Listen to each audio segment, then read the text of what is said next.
Deməli, biz bağça olaraq şəkərburanın reseptini istəyən valideynlərimizə də məhz bu bişirdiyimiz şəkərburanın reseptini vermək istəyirik. Sevinç xanım şəxsən özü eləyib deyə. Sevinç xanım resepti deyə zəhmət olmasa.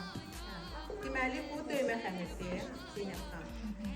Bunun 500 qram una, 1 smetan, yəni 175 qram, 200 qram yağ, 1 yumurta, yarım çay qaşığı tuz mütləqdir. Bəzi adam deyir ki, şəkərbura şirniyyatdır, duzu azca atdım. Onda şəkərbura şit olur və yemək dadsız olur da, dadı yaşır. Yarım çay qaşığı da tuz. Əsələn, bunu əvvəlcə yağla unu ovuruq. Sonra qalan ərzaqları əlavə edirik. Bir yumurta şeklində geliyor. Bəs içinə fındıq, bəli, yarım kilo fındıqdır. Yarım kilo deyil daha doğrusu, bu 300 qram fındıqdır.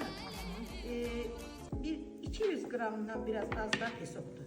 Yəni fındıqla pesoku yarı-bayar eləmirik də, bərabər proporsiya eləmirik. Biraz aşağı. Sən billə qatdın. Bəli, bildim.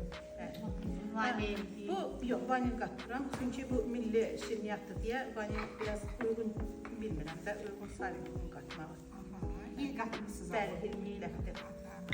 Sualları olan valideynlər yazar bizə.